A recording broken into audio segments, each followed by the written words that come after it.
Hello, everyone. Thank you for tuning in to another episode of the Pearl Tips Talk Show. I am so happy that you guys are here. And as always, we always start with a word of prayer. And people ask, well, Danielle, why do you always pray before your shows? The reason why I pray before my show is to get my nerves out and to also pray for you, the viewer, the listener, to get double dose of blessings. That's really why I do it. And I also want to pray for whatever situation that you're in. I might not know, but God knows. So that is why I do pray. And then we're going to get into our topic for today, which is men and mental health. So if you would like to join me, feel free to do so. If not, you can mute me and come right back, but it's at your discretion. If you would like to pray with me, we're going to pray now. Heavenly Father, thank you so much for another day and another opportunity to be here and to just give thanks and spread your name and to learn something new. Lord, I pray for every listener, wherever they are, wherever they're listening from. Lord, I pray that you would be with them, guide them, protect them in this world that we are in. Lord, if they are in need, I pray that you would send the resources to them. Lord, I pray that you would restore their brokenness. If they feel broken, Lord, let them know that you are the healer and you love them. Lord, send them people that can love on them as well in a healthy way. I thank you and I praise you for who you are. In your holy name I pray. Amen. Amen. Thank you everyone for joining in. I am so excited because I have my good friend here, Jon Poe, and we are going to talk about men and mental health. All right. So, Jon, you are the author, entrepreneur, father, like mental health specialist. Like, there's so much facets to you. No, Tell the people more about you. I would consider you the specialist. I would consider myself. um, well, first off, my name is Jon Poe. I'm from a small town in Covington, Tennessee, um, 12 miles east of the Great Mississippi River. Little rural area. I come from a family. I have 10 brothers. I have three sisters, and right now, what I do is I'm in the field of mental health and substance abuse, and um, places that I work with deal with dual diagnosis, mental health and substance, and so my goal is to help impact those individuals who are struggling with mental health disorders, substance abuse disorders, which to me is all kind of tied into mental health, and um, and to help them evolve to kind of find themselves again. But in terms of the subject that we're speaking on tonight, black men and mental health. This is a very sensitive subject for me, a subject that I'm glad that you brought to us, because it's something that we certainly need to kind of be having a conversation about. And so that's a little bit about myself. I'm a father is the only title that I would really love to honor. I have written a few books. One I've written dedicated to my daughter. Another I wrote called Treasure Your Mind, which is I wrote that like 5 years ago, and that's kind of revolving around some of the things that we're talking about now, which is cool. But I'm a father, and yeah, so that's kind of how I would like That to. is Yeah. awesome. That's really cool. I'm super excited, man. I got some notes here.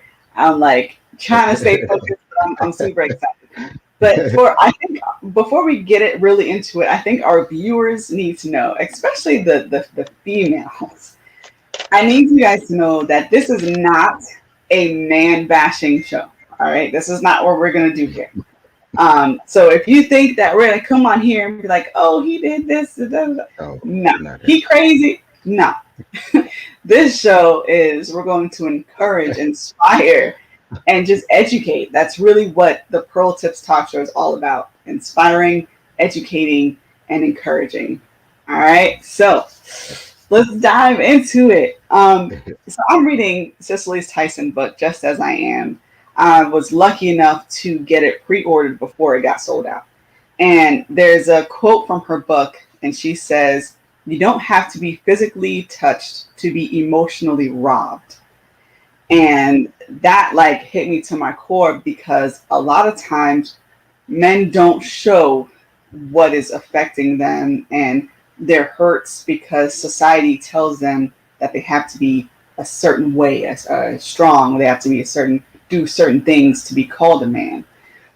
In your perspective, what how would you define manhood? Like, how would you define it? That's a very, very deep question. Um, well, first off, you were talking about the quote from the book that you read.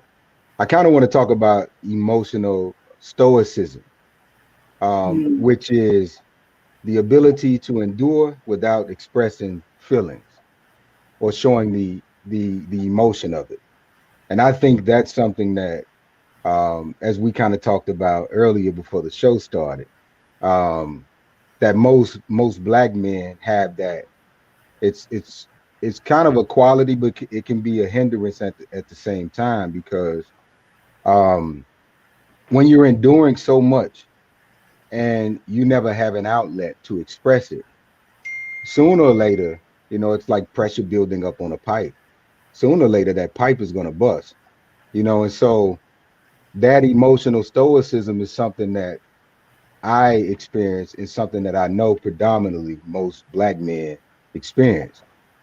They endure a lot, um, you know, but there are not many outlets. And the way we've kind of been trained, especially in our society, you know, nothing's wrong with being tough, but we have not learned how to process and talk through things, you know, and I think that's one of the things that we can kind of touch on, but that we certainly need to be better at.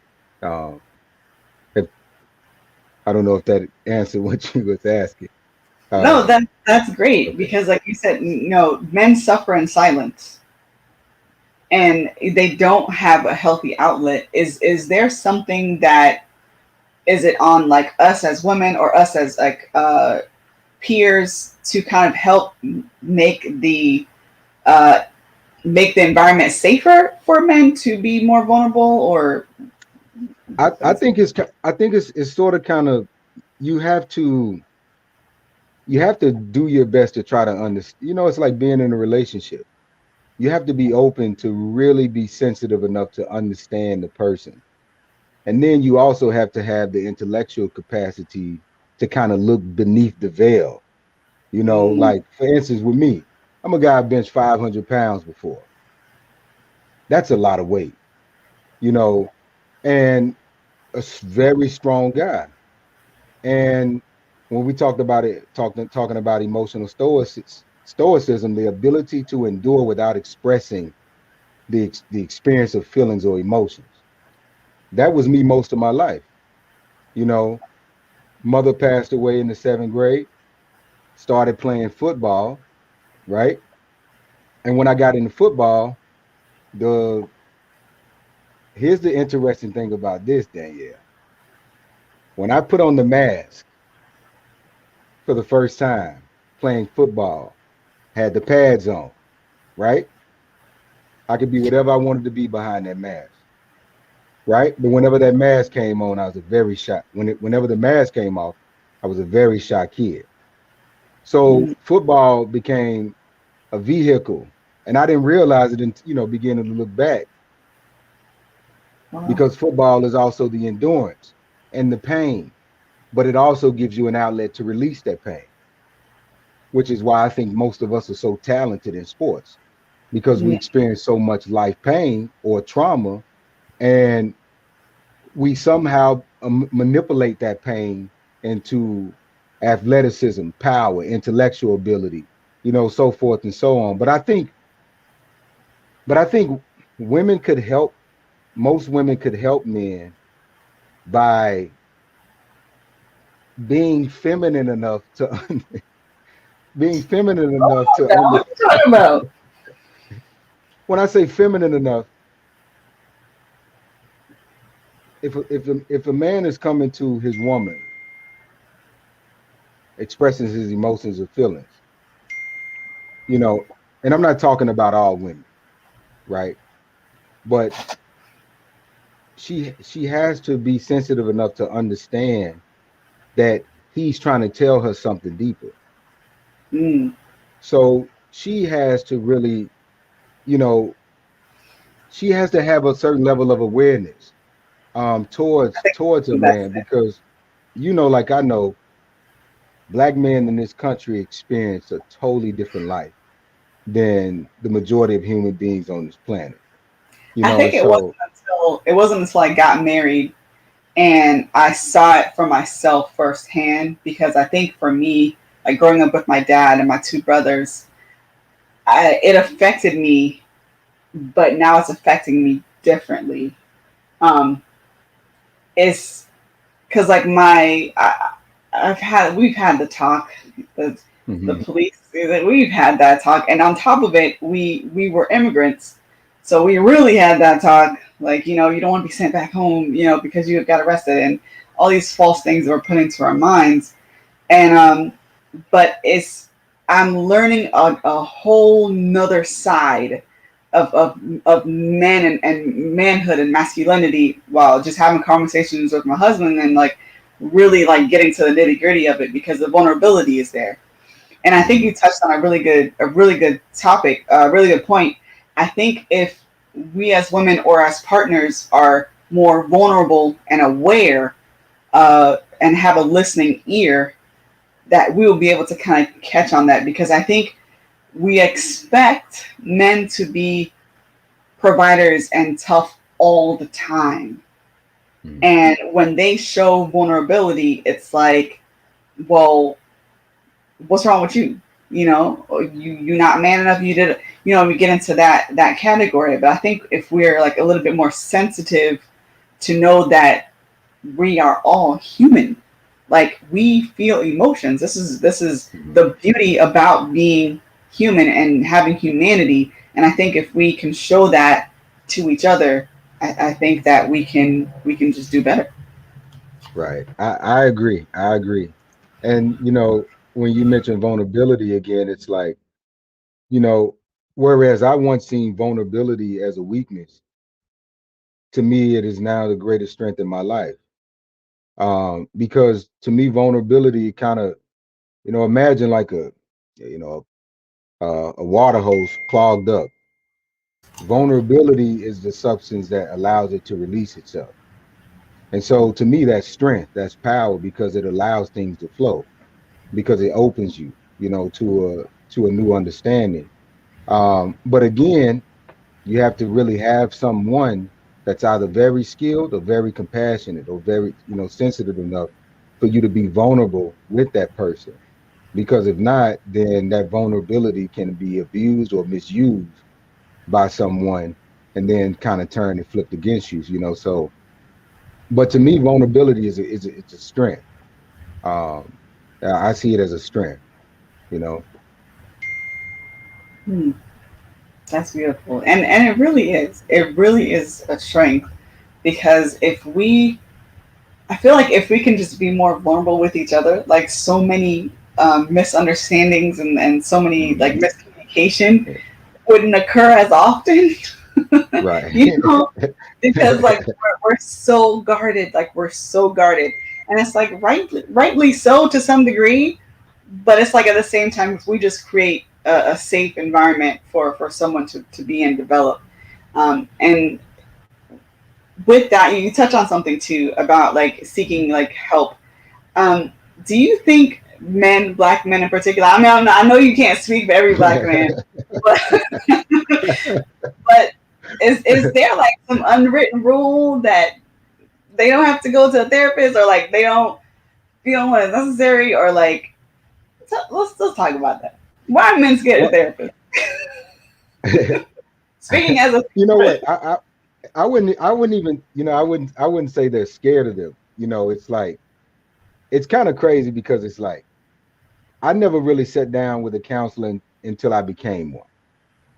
hmm, And I said that to say there was one experience I had many years ago when I went to go talk to a group of people.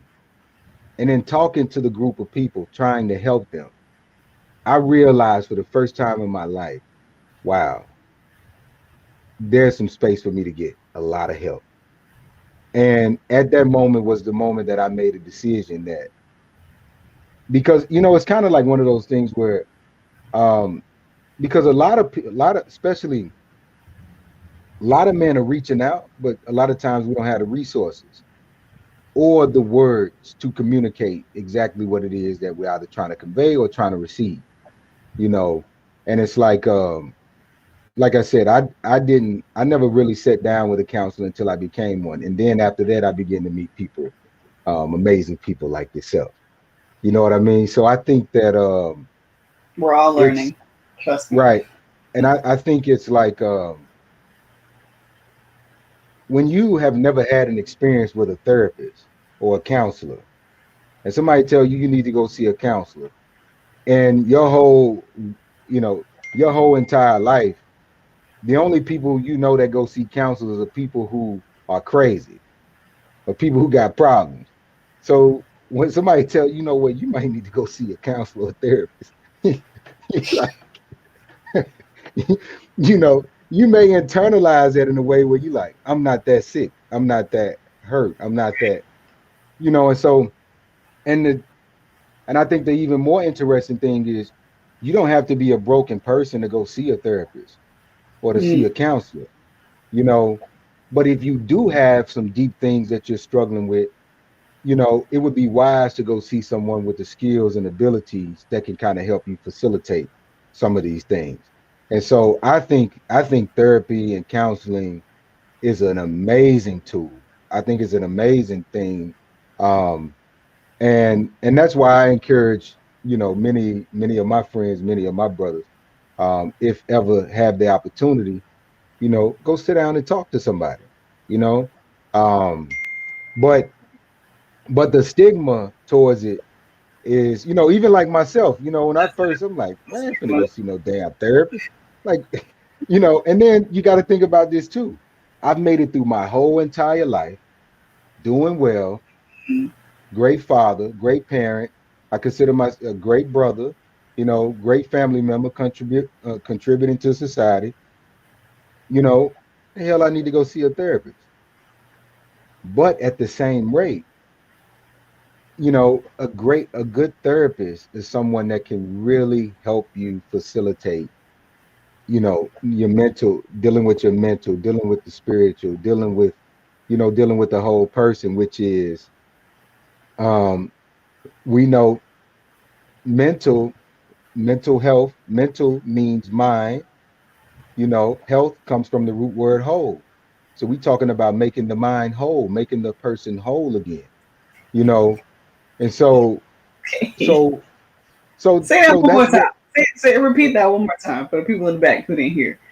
mental comes from the root word mind, and then health comes from the root word whole. So we talking about the mind being whole, not being spaced out, not being on some day out, not being, we're talking about a whole mind, a whole person. And so this is really, you know, great individuals like yourself, or people who help, um, folks that need the help facilitate wholeness, find a way to become whole again. Because, living your life a half person that's not a good life. You know what I mean? That's why most individuals are depressed, because they don't know how to deal with the mental aspects of life, or and so yeah.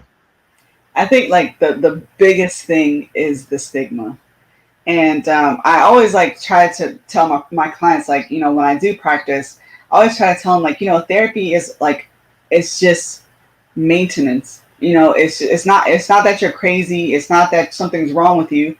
Like, you talk about something, and then it's all about just maintenance. You take your car to get checked out. You do a physical every year when you go to the doctor. That's all it is. It's just Right. maintenance. And I think if we can like break that stigma, I think we will feel and be better people. And there a lot of times I also hear the flip side of that is like, well, Danielle, there's not a lot of black therapists out there. There's not a lot of, I can't afford it or anything like that. And for me, it's just like, for the first time in my life, I finally have a black therapist. Usually I have females. So for me having a black therapist, it's a whole new concept or perception that I never received until I went to a male therapist, and they Hmm. are out there.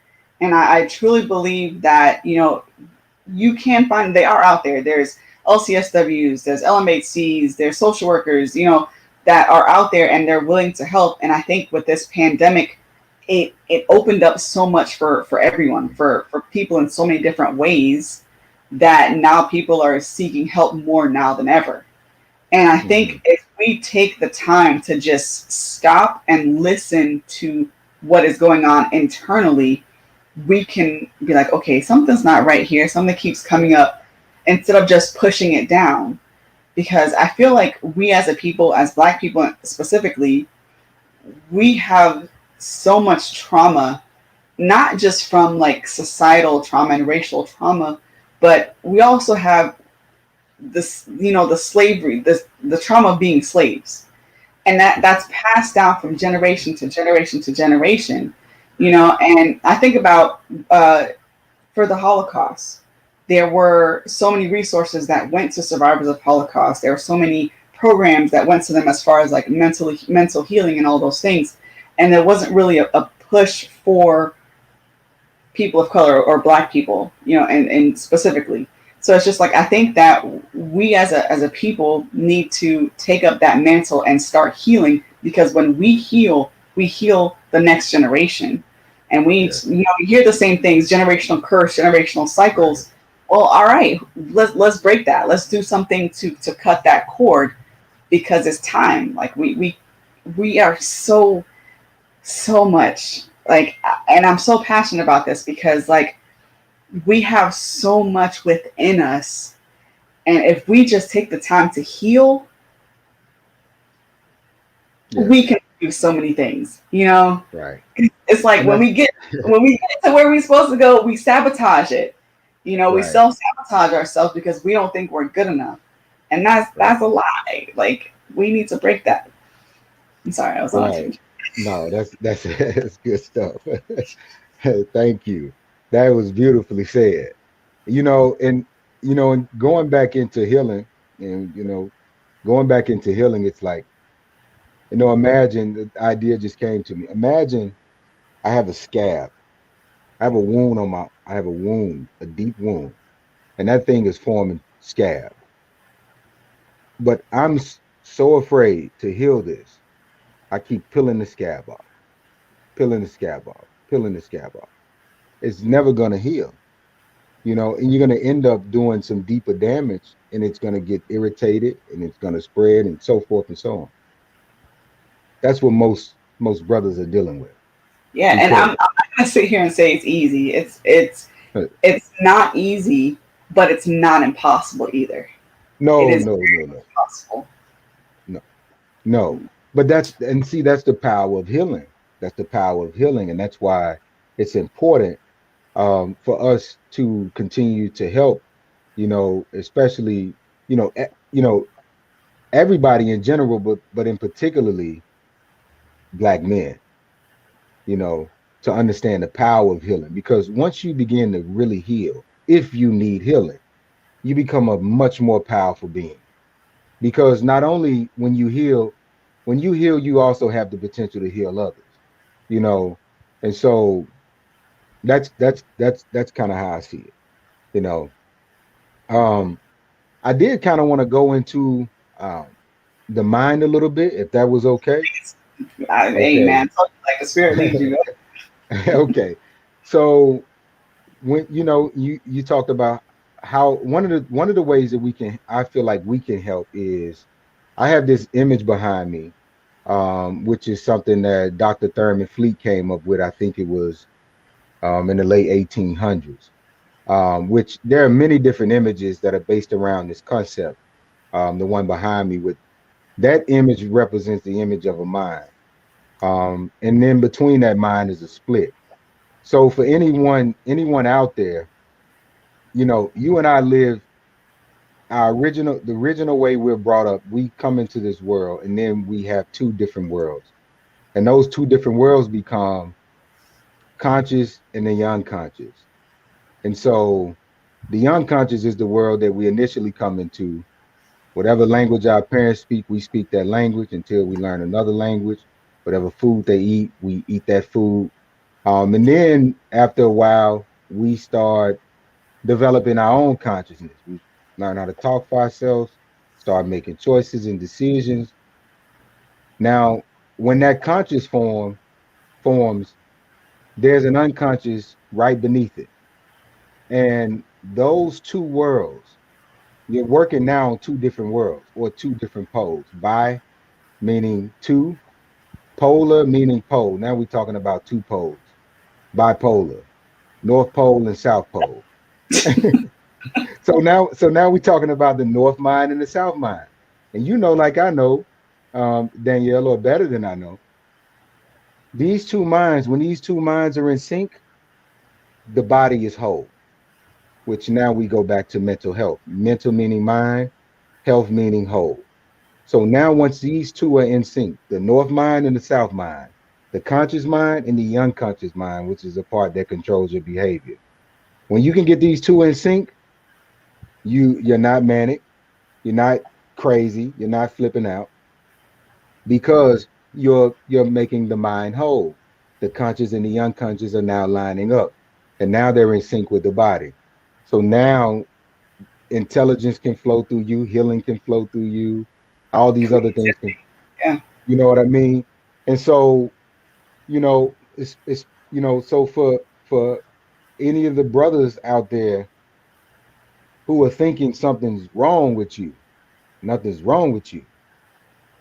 You just got to get these two worlds in sync. And that's what you're doing with, with your program. And so I just kind of wanted to kind of dive into that a little bit, um, because I think it's very important to what we're talking about, you know. absolutely. Because I think a lot of times society pushes, oh, if you exercise, if you eat right, and you take care of your body, like that's it. They don't really talk about the mind and how to kind of exercise the mind and how to feed the mind properly. I don't think that aspect is not as forefront as it should be. I think nowadays it's slowly like creeping up, like meditation or like self-help books and Mhm. things like that are slowly creeping up. What are some suggestions you can kind of give out there? Some tips that work for you, or that so someone can get an idea of how to start aligning those two. Well, some of my practices are a little unorthodox, but I consider them to be healthy. So if you're like a beginner in kind of learning, or learning yourself, or kind of diving into really truly working on yourself, um, like, I'll just jump into it. So one of the things I tell myself all the time is my mind is mine, but it's not me. It's my mind. It's my mind, right? It's not me.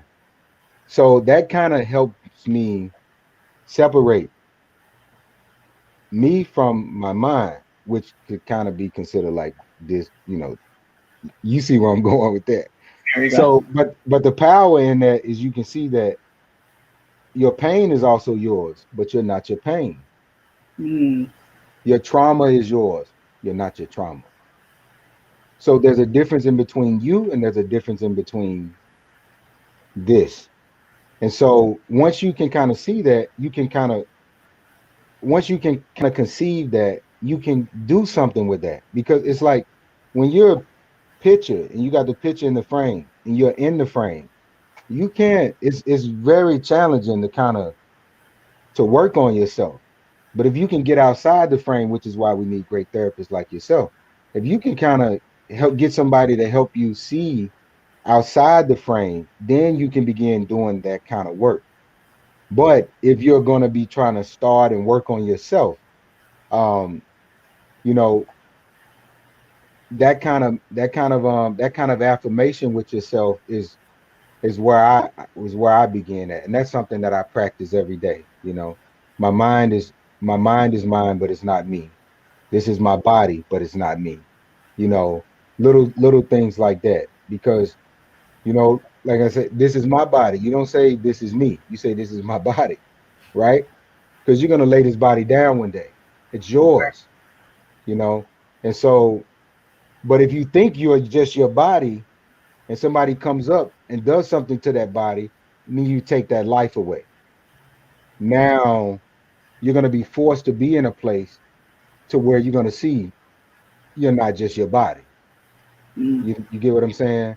So I think it's power in that little practice, understanding that. And another place I would start is I would start, I would information book. I mean, we got the information at our fingertips now. You know what I mean? But we do know information is not transformation. And so you have to really you have to really know what you're looking for. And Say so, it again, just for my ears. Like, go ahead. oh, And what is it? inf- I know. information is not transformation. Information won't transform you unless you know what you're doing, unless you know what to do with the information. You Mm, know, wow. and so I would say get the right information, look for the information that you're seeking, and then find somebody that can help you with that information to get or experience a transformation, which now I'd go back to you or someone you could reach out to me, someone that coaches. Um, so I would start there with the information, looking for the seeking the right information. Um, and then begin, I would say begin studying yourself, but that's not being uh study yourself can mean many different things. But I would just start with the mind. I would start, um, and I can refer certain books or something after, we get done and attach them to this. Um, but and the other thing would be find somebody you trust, somebody that you love and you know they love you, and ask them for guidance, ask them for help to help you get to a better place. And maybe they can help you if you don't want to see a therapist, if you don't want to see a counselor, if you don't want to see a life coach, they can help you facilitate yourself into beginning that kind of journey, you know. Or if, worst come to worst, you have someone that you love deeply and care about and you trust their insight, just, go to them. Um, but those are the few things that come to mind right now. You touched on a really good point. When you said, like, seek out somebody that you trust, I think that's so beautiful because sometimes we seek out people who share our traumas and that are still stuck in that trauma. Yeah, you're And right. they're trying to, like, talk to you, and like you're both still stuck in there, you know. And it's Yeah. just like, man, like you I think that if we stop distracting ourselves, and if we stop distracting ourselves and if we start listening to ourselves, I think that can be the first step to healing. And what I mean by that is, like, a lot of times we listen to music, like we'll feel uncomfortable, like something within us will Mhm. feel uncomfortable, and we'll like run to a relationship or run to like just put on some headphones and like blot it out, or turn the TV, or go like do run or do all these different eat or do all these different things, and we don't take the time to like stop and just like listen and like Mhm. hear what our body or our mind is trying to tell us, you know. Right. Because like I think that it okay, human, it is, number one, it is scary, it can be, Right. but I think that we need to remind ourselves that we are, like you said, we are not our pain, like we are not our trauma, Yes. and we're not in that trauma situation. You know, a lot of times with like kids that I've seen, they had a lot of trauma in childhood, and now they're trying to maneuver through teenage years, and they were still stuck in that trauma when they were a child. And it's just Mhm. like, well, now you're a teenager, you can talk for yourself, you can tell what you want, your needs are, your desires, you can tell what's feel uncomfortable, what feels unsafe. when you were a younger child, you probably didn't have that concept to do that. And now Right. you're old enough, you do. And you have that say in your life, you know. And that's so powerful, what you're saying, because and that's one of the, even my daughter being 2 years old and 4 months, I help that baby process to the best of her ability, because communication is so key. Not shut up, stop whining, that kind of stuff. And it's like, you know, the more you tell somebody to shut up, um, eventually they're gonna shut down, you know, and they're gonna take that as, especially as a child doesn't really understand a lot, and so for a lot of us, um, we come shut up, don't talk, all this kind of stuff. And and so at that very early stage, you don't really learn the power of processing, the power of communicating the way you feel. Because I think naturally in the beginning, we're naturally communicating the feelings. We're naturally communicating these things, but then it gets kind of beat out of you, programmed out of you. And then we have to come back full circle to get the help. Um, but I think that I'm really glad that you're bringing this platform, you know, because I think it's you got to forgive me because I've developed a little bit of jokester spirit in the past 4 or 5 years of my life, a lot of humor, which has become a really beautiful thing for me. Um, but I laugh at myself a lot. I laugh at myself more than I do anything now. And Mm, it has really helped me break so many different patterns, so many different, um, many different emotional disturbances, and it's also helped me, move forward, manifesting my vision, being purpose driven and that kind of thing. And so it's like, and I think that's another thing that we can teach, or kind of help individuals with is learning how to develop a little bit of more authentic humor, um, towards these things, because that laughter can kind of break a lot of different things that an individual may be struggling with, which is mm. why most people like to go see comedians. You know what I mean? Um, but with that being said, I'm really grateful that you got this platform going and you doing the work that you're doing. And I know the work that you do is very authentic, sincere. And as I think about that, for someone like myself, that's one of the things that I would always question in the beginning. Damn, is this person, are these people really here to help, or are they just in it for the money? And honestly, you don't want somebody that's just in it for the money trying to help you on a emotional level, because they're going to be more focused on the economics of the situation than they are you. And so, which is kind of an oxymoron, because if you focus more on the individuals, you would make more of an impact on the individual, and the impact would drive more resources, Right. because now you help that person goes on to help someone else and help someone else. And that's why I really admire, you know you and your body of work. So I appreciate it because honestly, like I come out here and I learn every time. Like I'm a student. I'm a student. I appreciate it. But yeah. you talked on something that I kind of like thought about asking you. Fatherhood. Let's touch Mhm. on that because Mhm. I think that um, well, this is just my opinion. Um, Mhm. men don't realize that when they have kids, they can actually like heal themselves while taking care of this kid. You know, and it's just like, how do we kind of encourage fathers? Because I'm sure I can't imagine it being easy. I'm sure it's not easy.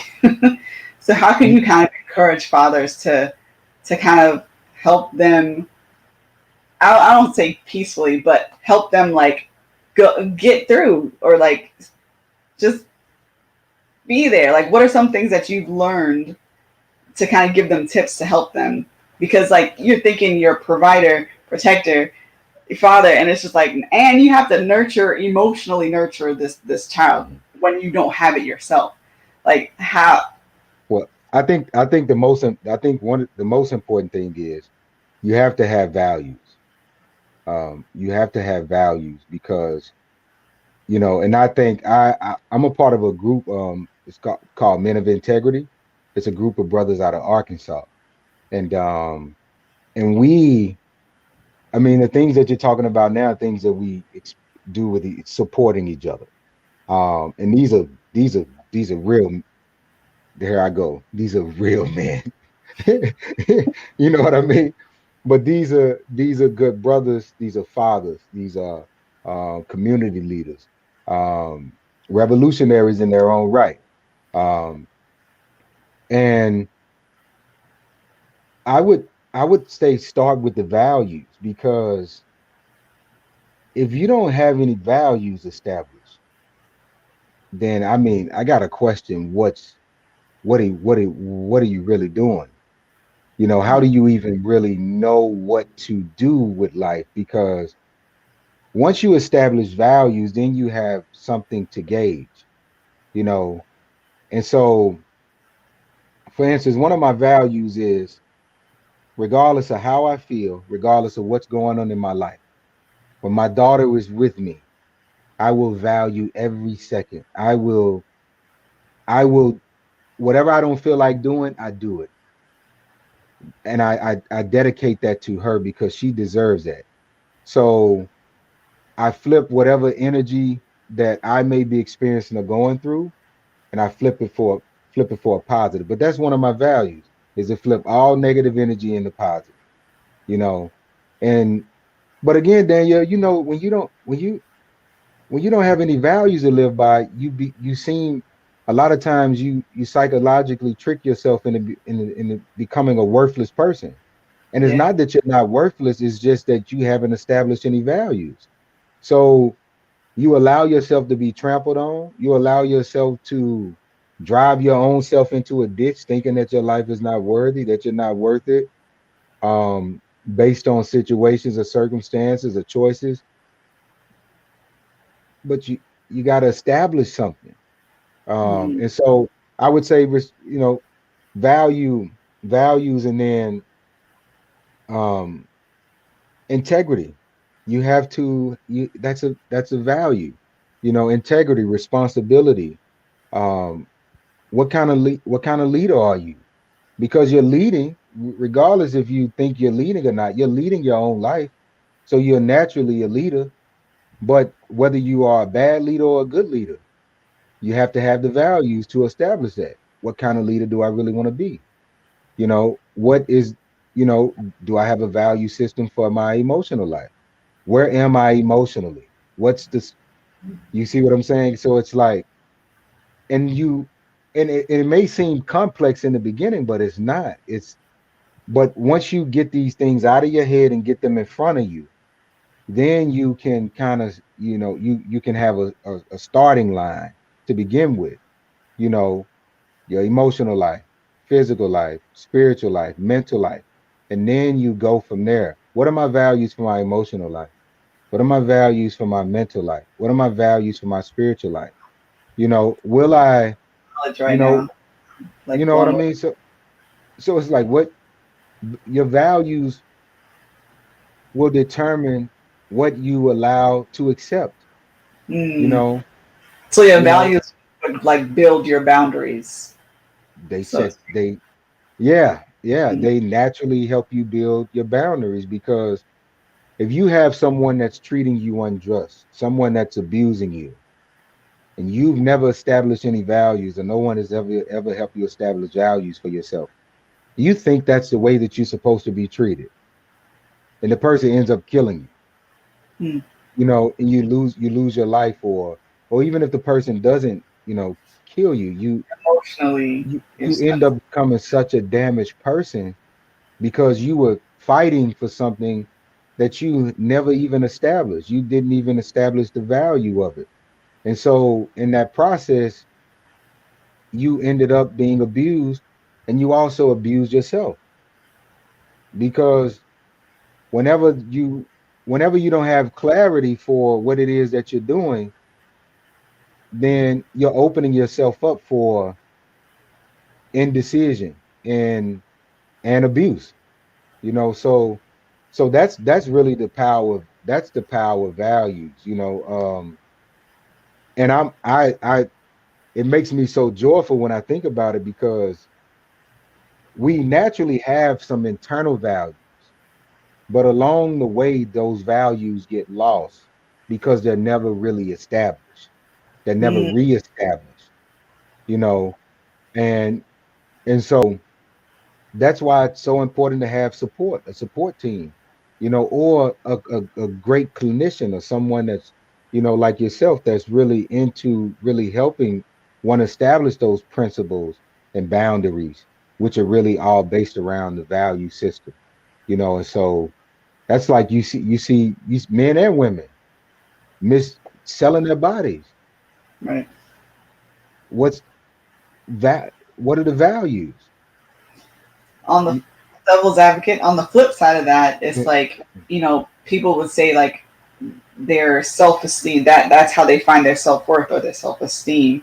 So I guess like the value is defined individually for each person. Individually, yeah. But you also have to think about, with values, there's consequences to life.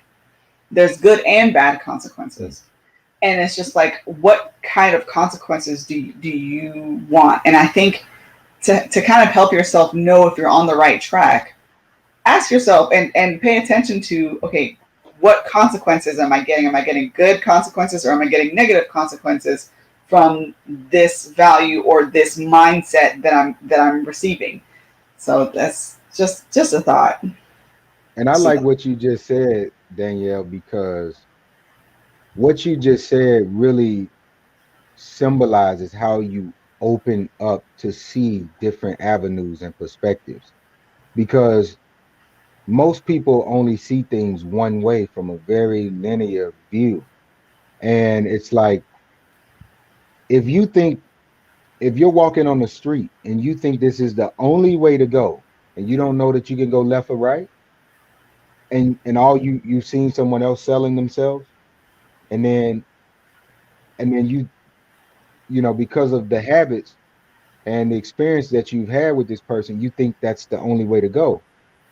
And so you're confident, even though it's a bad place to go, you're confident about going to that bad place because you don't see any different avenues. And so that's the power of really what you just said. It it can open a person up so that they can see, wow, I can go right, I can go left, I can even turn around. I can go up, I can. And so And I think that's the key to like breaking generational curses right there.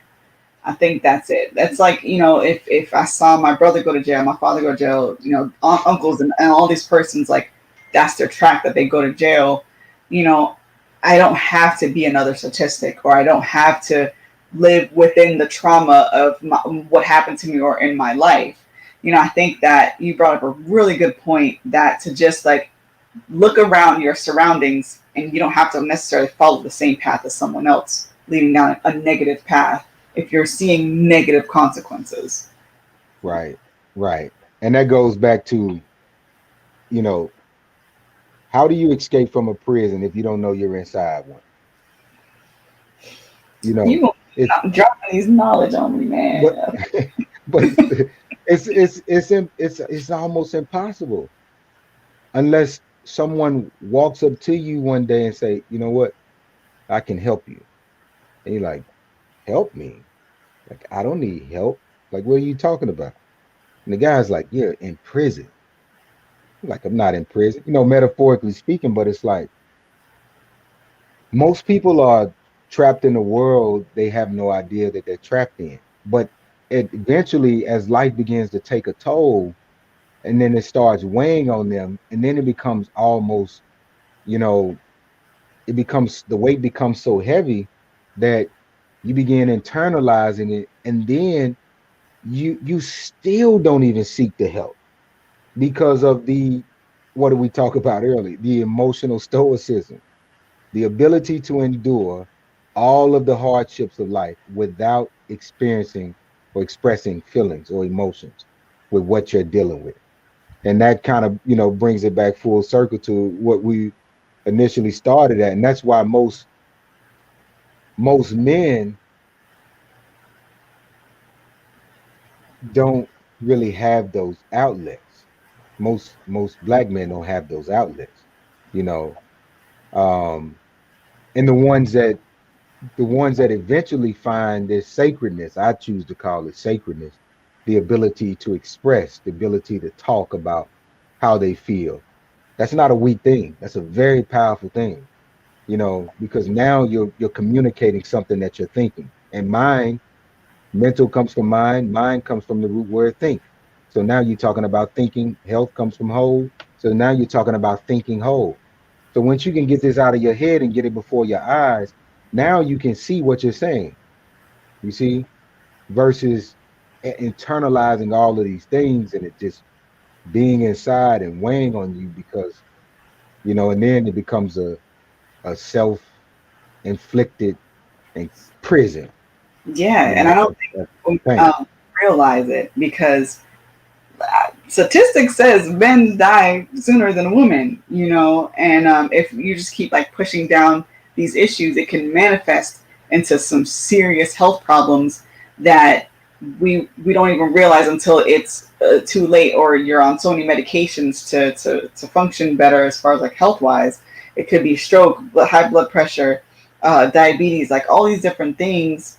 When if we start to heal the mind, that can and heal the traumas, it may also heal some of the physical stuff, because I'm reading this book, The Body Keeps Score, and I'm learning so much about Mhm. trauma and how like your body just stores it into like muscle memory, or like some of the habits that you're doing and you don't even realize Right, that you're doing these things because it's like automatic, and I think right. it, like you said, I love what you said about making the list about your values, like emotionally, spiritually. I really like that. That's a good Y- thing to keep in mind. Yeah, and that's why I encourage younger folks. I'm like, what should I do when I'm dating and this and that? I said, you better ask somebody what their values are, because because if they don't got no values and you come into this person world and both worlds are together and the person has no values,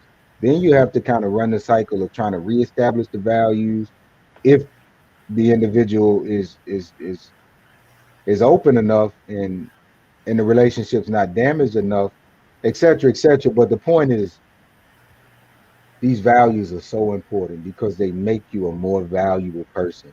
And you begin to see your self-worth, self-esteem is a value, self-worth is a value, self-discipline is a value, self-efficacy is a value, self-determination is a value. These are all different values. Um, and a thought came to me when you were talking a few minutes ago. You're talking about habit. And I remember I think it was Dennis Whaley that said habits are like submarines. They run silent and deep, you Hmm. know. And I remember the first time I heard it, and I've said it to myself a million times, and I've said it over and over and over because it's so true. They're like submarines. They run silent and they run deep. And and the only way to to to change these habits, you have to go deep. You have to go deep. And again, like I know, if you're gonna go deep, you better have somebody with some skills and tools that can help you go deep. Because if you go deep, that wound's gonna develop and it's gonna need to close up, you know. And so, and that's important, But black men are some of the most resilient men on the face of this earth, you Absolutely. know. And it's just, I mean, I think about some of the things I've experienced in my life, just being a brother. I have to laugh about it. I mean, just from a societal perspective, you know, um, it's it seems almost impossible to overcome a lot of the odds that we face. Hmm.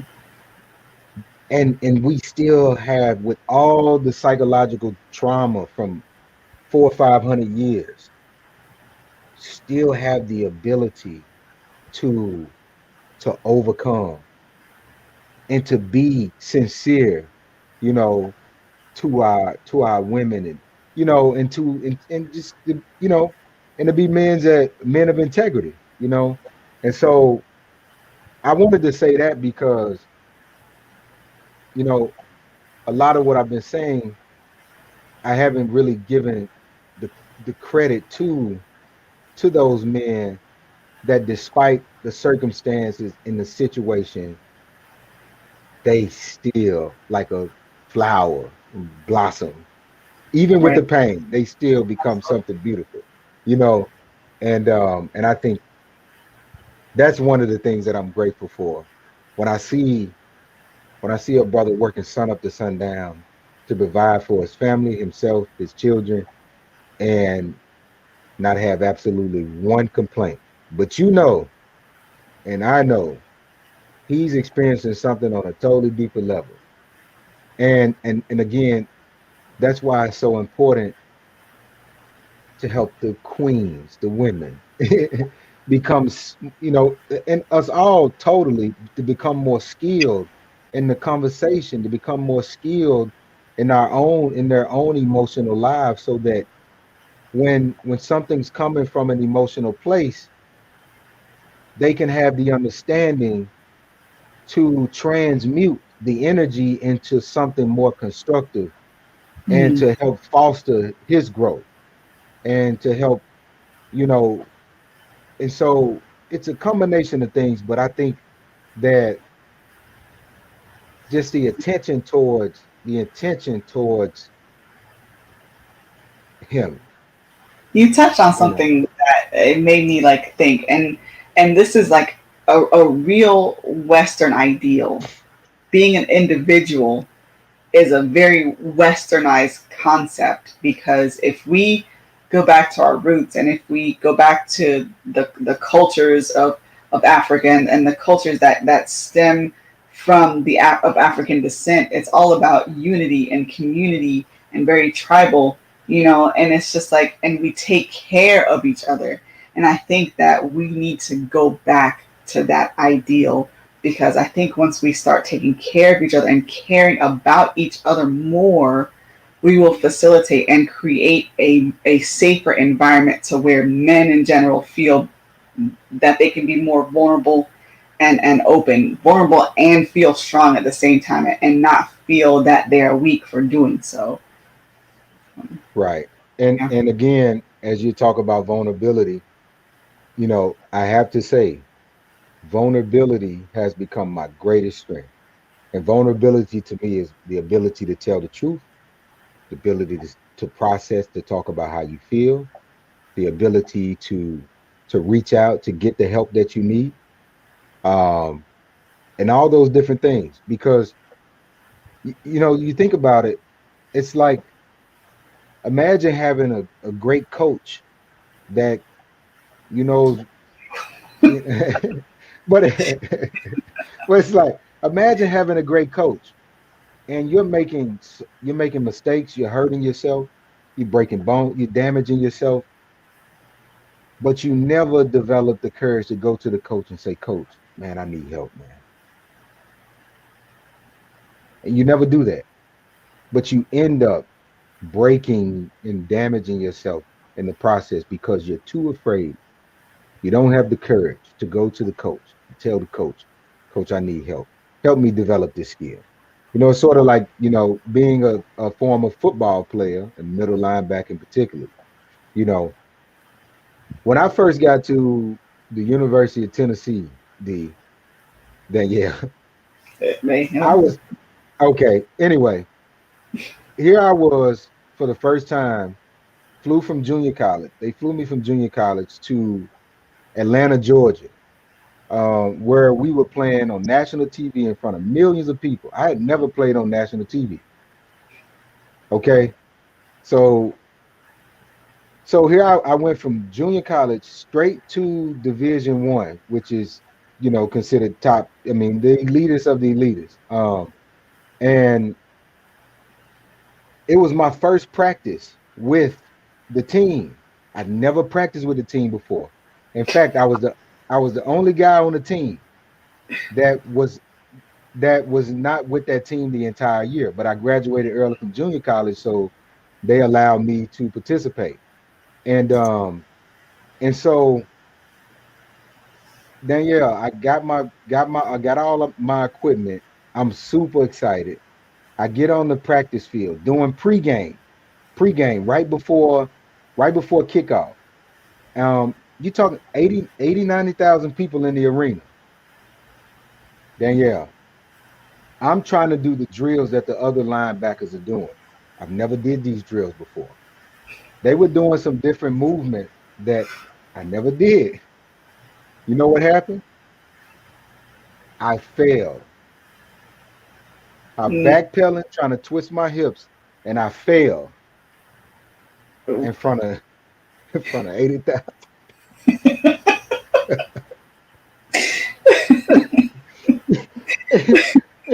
And you know what I did? I ran over to the sideline. I said, I need some help.